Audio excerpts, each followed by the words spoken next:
Hello दोस्तों, स्वागत है आपका अपने यूट्यूब चैनल इलेक्ट्रिकल बाइट में। सो फ्रेंड्स, आज हम सॉल्व करने वाले हैं 3 फेज इंडक्शन मोटर के नेक्स्ट 25 क्वेश्चन को। इसके पहले हम फर्स्ट वीडियो में 25 क्वेश्चन को सॉल्व कर चुके हैं। आज हम 26 क्वेश्चन से अगले 25 क्वेश्चन तक सॉल्व करेंगे।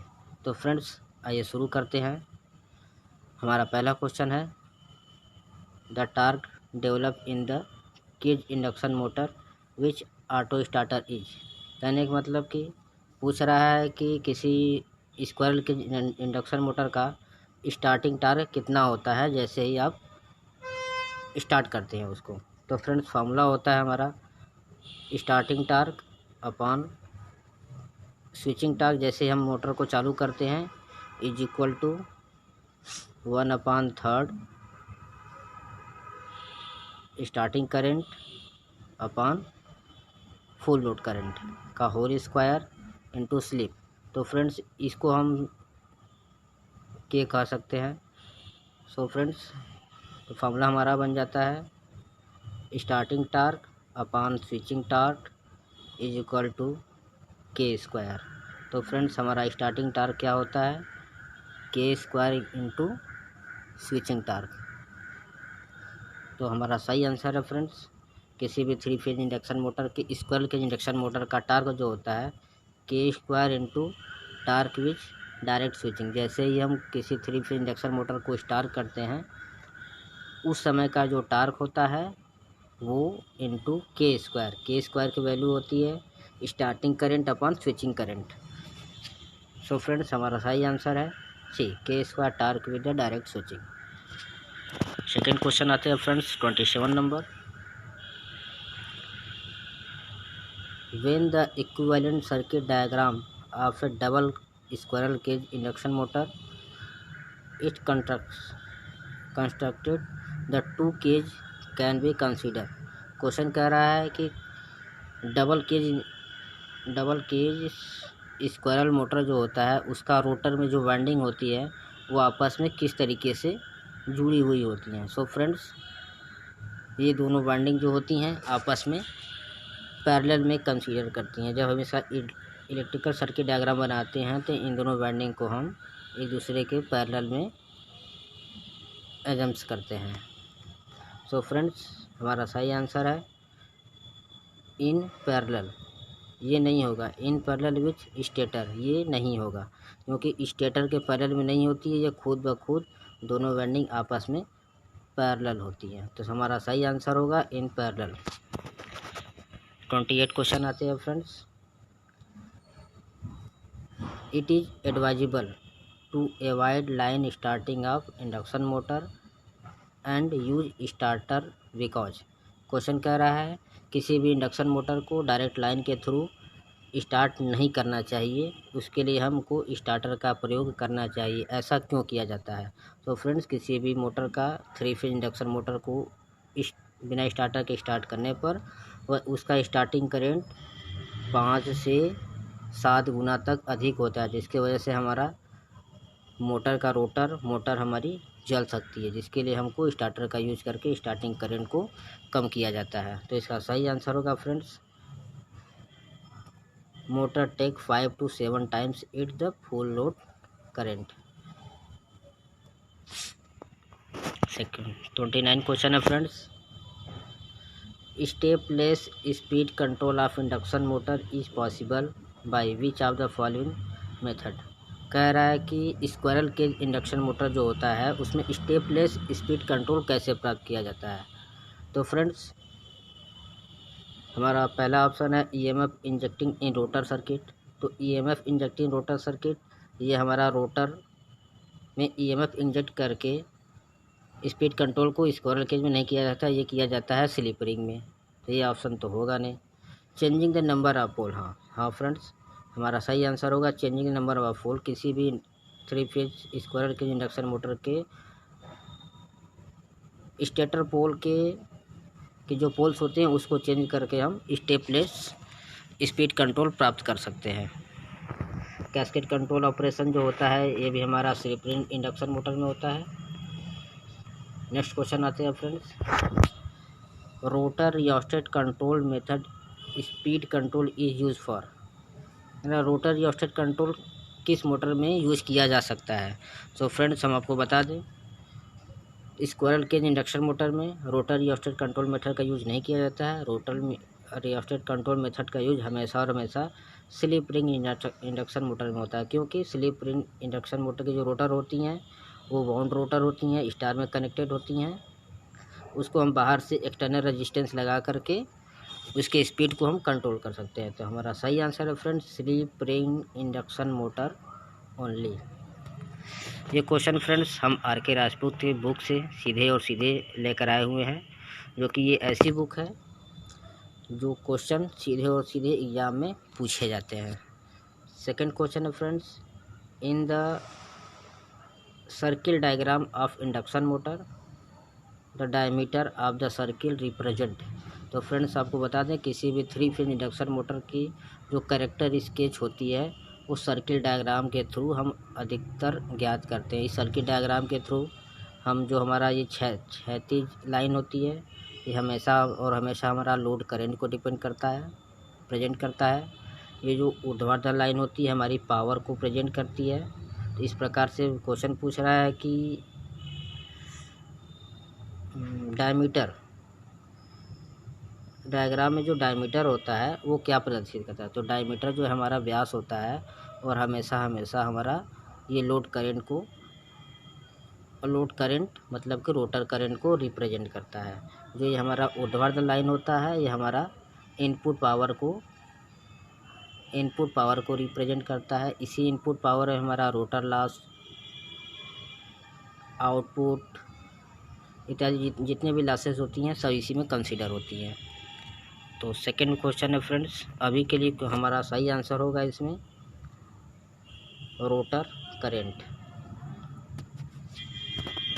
सेकंड क्वेश्चन है friends, next question, for which motor the speed can be control from rotor side.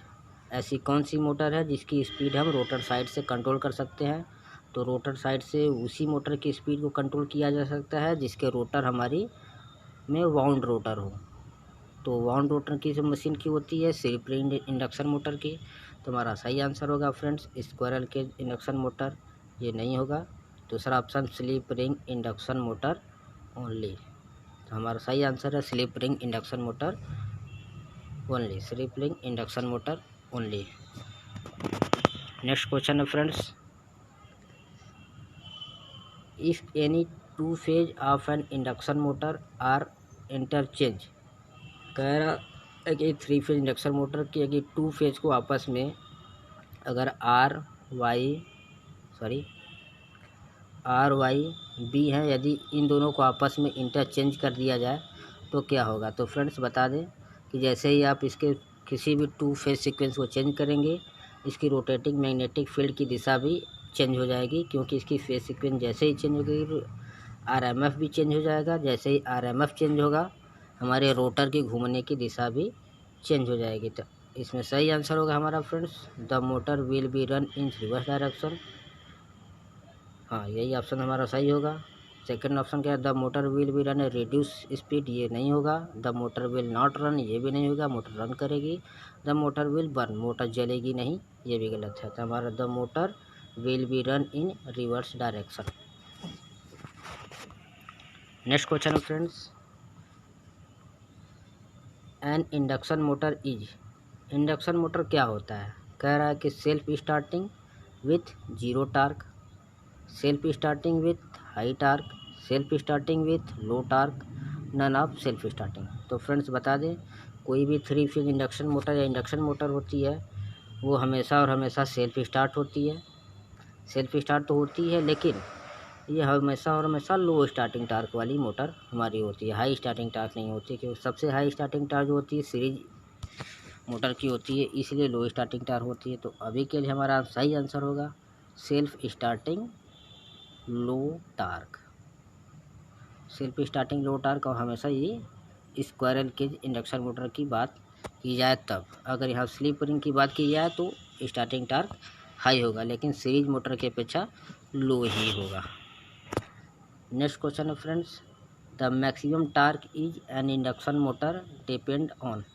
कह रहा है कि किसी भी इंडक्शन मोटर का मैक्सिमम टार्क किस पर डिपेंड करता है। तो फ्रेंड्स, किसी भी इंडक्शन मोटर का टार्क जो होता है हमेशा स्पीड के व्युत्क्रमानुपाती होता है और सप्लाई वोल्टेज के वर्ग के समानुपाती होता है। ठीक है फ्रेंड्स, तो ऑप्शन में देखिए फ्रीक्वेंसी, जैसे जैसे आपको फ्रीक्वेंसी को इंक्रीज करेंगे स्पीड हमारी घटती जाएगी, जैसे स्पीड हमारी घटेगी टार्क हमारी बढ़ जाएगी। सेकेंड ऑप्शन है रोटर इंडक्टिव रिएक्टेंस। फ्रेंड्स बता दें, किसी भी इंडक्शन मोटर का मैक्सिमम टार्क कब होता है, जब रोटर का इंडक्टिव रिएक्टेंस रोटर के रेजिस्टेंस के बराबर होता है। तो ये भी मायने रखता है किसी भी रोटर के लिए टार्क के संबंध में। Square of the supply voltage, हाँ फ्रेंड्स ये भी मायने रखता है, क्योंकि जैसे सप्लाई वोल्टेज टार्क हमेशा किसी भी सप्लाई वोल्टेज के वर्ग के समानुपाती होता है। तो हमारा इसमें ऑप्शन होगा ऑल ऑफ द एबव। तो फ्रेंड्स हमारा सही आंसर होगा all of the above. Next question है friends, an 3 phase squirrel cage induction motor. 3 phase squirrel cage induction motor में क्या होता है। Rotor conductor end are short circuited with slip ring.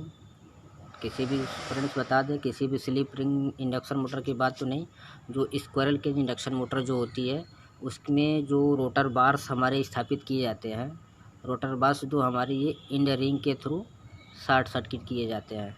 ये इंड रिंग उन्हीं के बनाए जाते हैं जो रोटर्स बार होते हैं।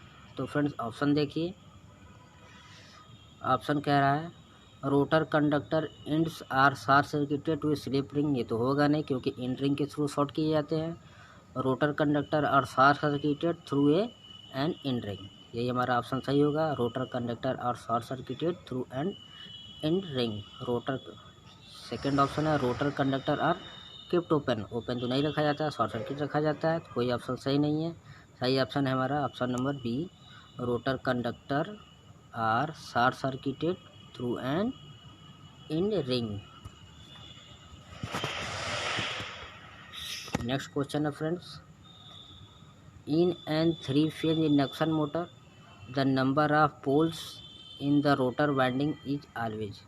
कह रहा है किसी भी 3 फेज इंडक्शन मोटर में जो रोटर के जो नंबर ऑफ पोल्स होते हैं वो कितने होते हैं। तो फ्रेंड्स हम बता दें, किसी भी 3 फेज इंडक्शन मोटर के जो रोटर होते हैं, रोटर पर जितने पोल होते हैं उतने ही पोल हमारे स्टेटर पर भी होते हैं।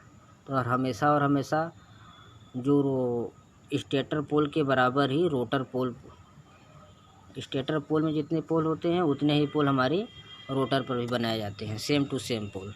तो हमारा ऑप्शन है more than the number of pole in stator. Zero तो होता नहीं है, जीरो तो होगा नहीं, मोर देन ज़्यादा तो होगा नहीं। अगर ऑप्शन में आते हैं less than number of the pole is stator, ये भी नहीं होगा। Equal to the number of the pole in stator, हमेशा रोटर पोल जो होते हैं स्टेटर पोल के ठीक और ठीक बराबर होते हैं। DOL starting of an induction motor is usually restricted to. कह रहा है कि DOL स्टार्टर, जो DOL स्टार्टर या डायरेक्ट ऑनलाइन स्टार्टर है वो हमेशा किस प्रकार की मोटर में यूज़ किया जाता है। कह रहा है कि low horse power motor, variable speed motor, high horse power motor, high speed motor. तो फ्रेंड्स बता दें, DOL स्टार्टर का मेन काम होता है किसी भी मोटर को स्टार्ट करना और बंद करना, स्टार्ट करना और बंद करना, स्टार्ट बंद करना। यह भी किसी भी तरीके से मोटर के ऊपर सप्लाई वोल्टेज या किसी तरीके की कंट्रोलिंग नहीं करती है। सब न सप्लाई वोल्टेज को परिवर्तित करता है, न फ्रिक्वेंसी परिवर्तित करता है, ऐसा कुछ भी नहीं करता है। तो ये और हमेशा लो हार्स पावर वाले मोटर में यूज़ किया जाता है। जैसे ही मोटर की हार्स पावर बढ़ती जाती है हम क्रमशः starter, auto transformer starter, rotor rheostatic starter इत्यादि स्टार्टर का यूज करते जाते हैं। तो अभी के हमारा आंसर होगा low horse power motor. The speed of an squirrel cage induction motor can be controlled by all of the following step. Question कह रहा है कि इन सब ऑप्शनों में ऐसी कौन सी विधि है जिसके द्वारा किसी स्क्विरल केज इंडक्शन मोटर की स्पीड कंट्रोल नहीं की जाती है? तो फ्रेंड्स बता दें, किसी भी स्लिप रिंग इंडक्शन मोटर की बात तो नहीं, हाँ स्क्विरल केज पूछ रहा है। तो स्क्विरल केज इंडक्शन मोटर में जो होता है स्पीड कंट्रोल, हमारी सप्लाई फ्रिक्वेंसी को वेरिएबल करके हमारी कंट्रोल की जा सकती है।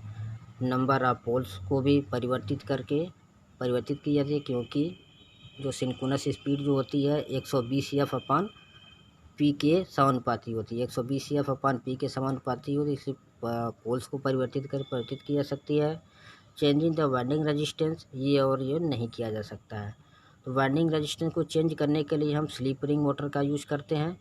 रिड्यूसिंग द सप्लाई वोल्टेज, ये भी यूज़ किया जाता है। तो क्वेश्चन के अनुसार इसका सही आंसर होगा चेंजिंग द वाइंडिंग रेजिस्टेंस, क्योंकि ये जो विधि यूज़ की जाती है स्लिप रिंग इंडक्शन मोटर में यूज़ किया जाता है। The crawling in an induction motor is caused by, मतलब किसी भी इंडक्शन मोटर में क्राउलिंग जो घटना होती है वो कैसे उत्पन्न होती है, क्यों होती है? तो फ्रेंड्स बता दें, क्राउलिंग जो होती है, क्राउलिंग जो फिनोमिना होती है किसी भी इंडक्शन मोटर में, जो हार्मोनिक्स उत्पन्न होता है उसकी घटना को हम क्राउलिंग कहते हैं, जिसकी वजह से हमारे इंडक्शन मोटर की स्पीड जो होती है 1/7 या 1/5 तब विषम हार्मोनिक्स उत्पन्न होती है, इसके बराबर हो जाती है।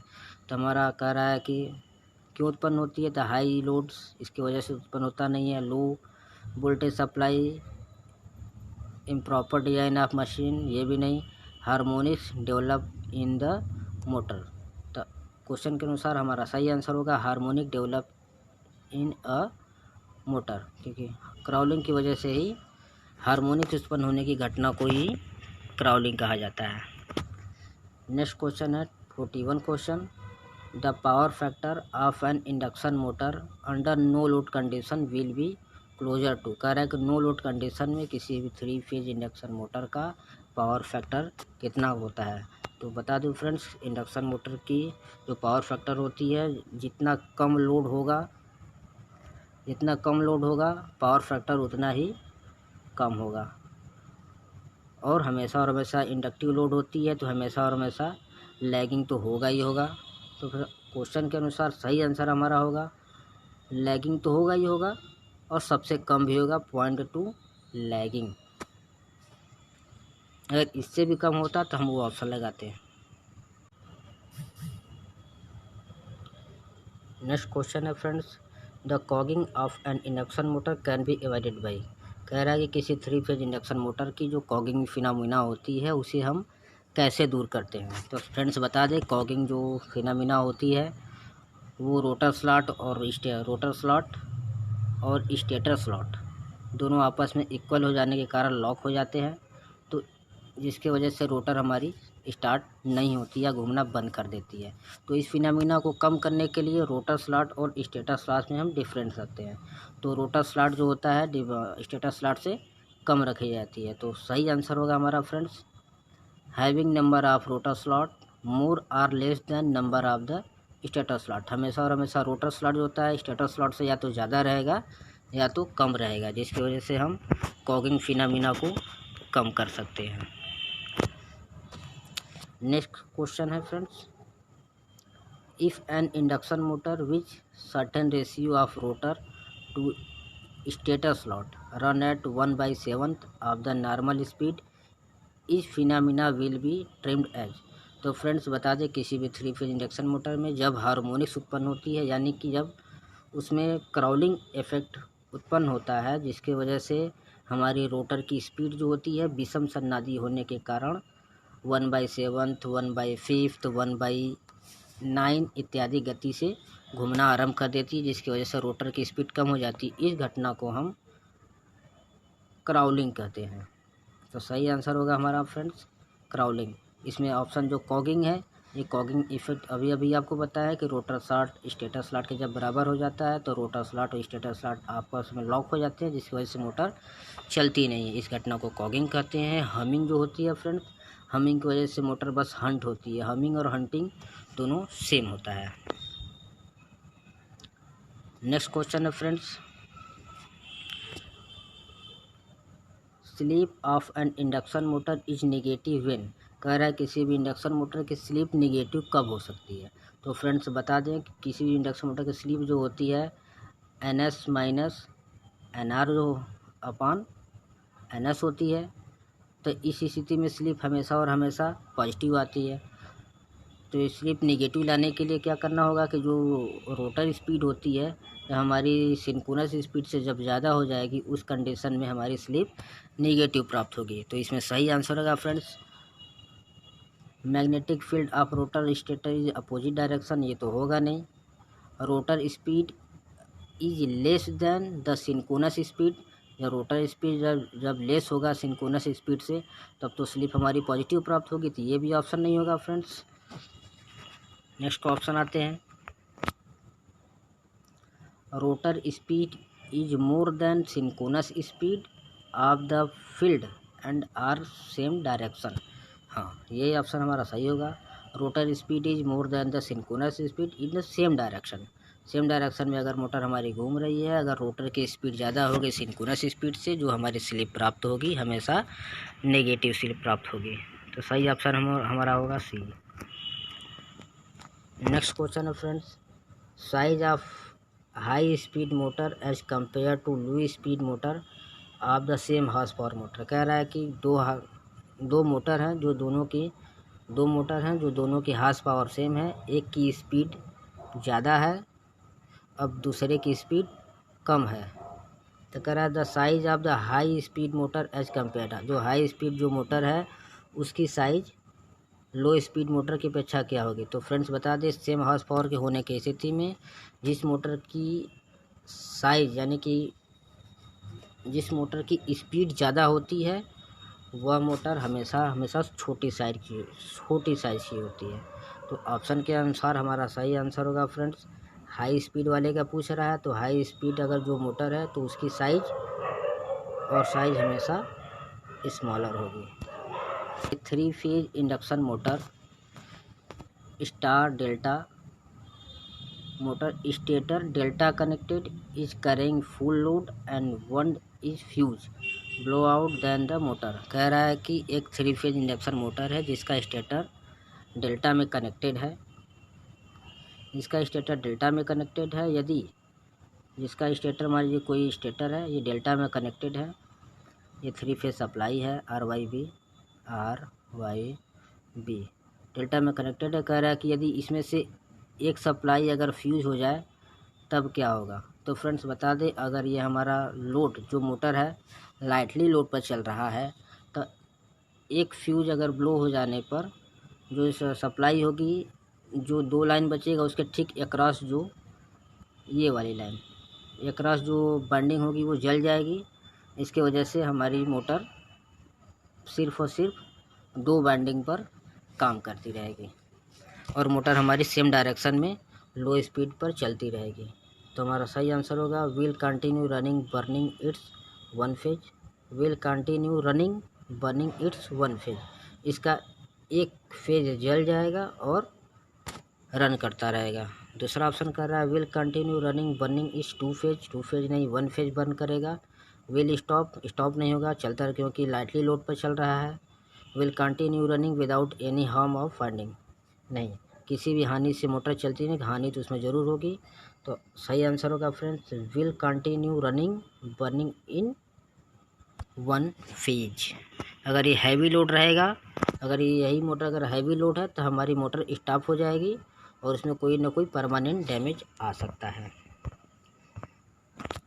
नेक्स्ट क्वेश्चन है friends A 3 phase induction motor delta connected carrying 2 heavy load. देखिए वही सेम क्वेश्चन आ गया। अब पूछ रहा है कि अगर वो हैवी लोड है अगर एक फ्यूज अगर ब्लो आउट कर जाए तब क्या होगा। तो फ्रेंड्स अभी बताए हैं कि एक फ्यूज ब्लो आउट कर गई है, अगर हैवी लोड है तो मोटर हमारी स्टॉप हो जाएगी प्लस उसमें परमानेंट डैमेज भी आ सकता है। तो हमारा सही आंसर होगा will stop and carry heavy current and permanent damage to its winding. Next question है फ्रेंड्स 48 नंबर का क्वेश्चन। अभी हम लोग 50 क्वेश्चन को सॉल्व करने वाले हैं, 48 पे पहुंच चुके हैं।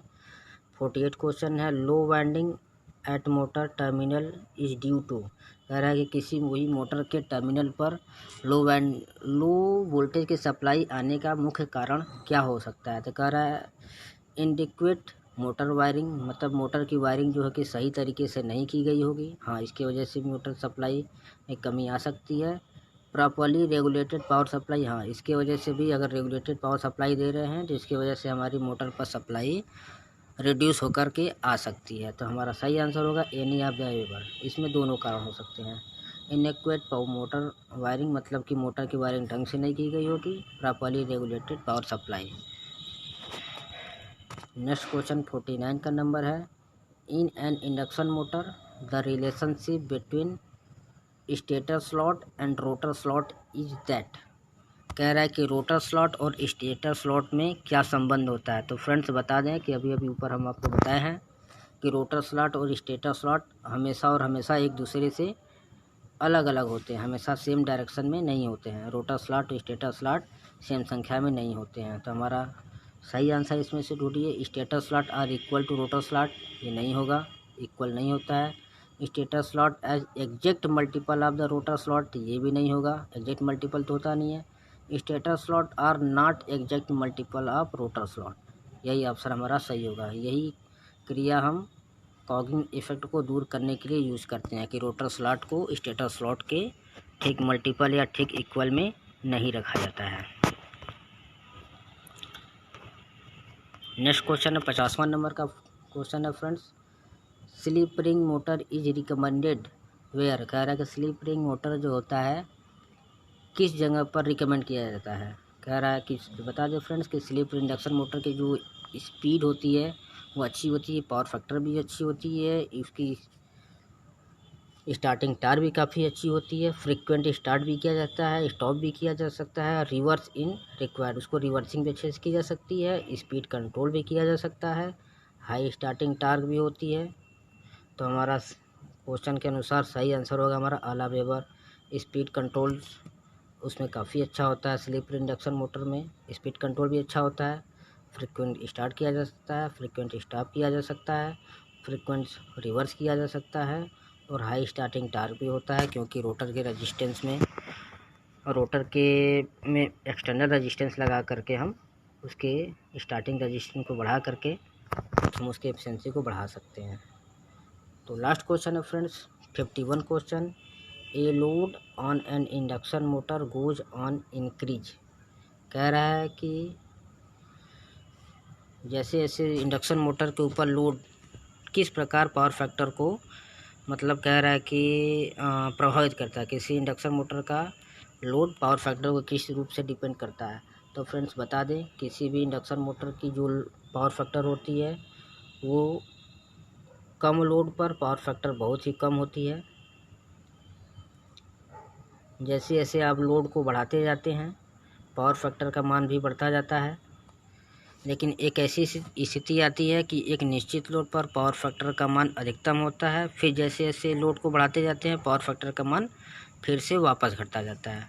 तो इसमें हमारा सही आंसर होगा फ्रेंड्स, ध्यान से देखिएगा, ऑप्शन में है its power factor goes on increasing up to full load and then is fall again.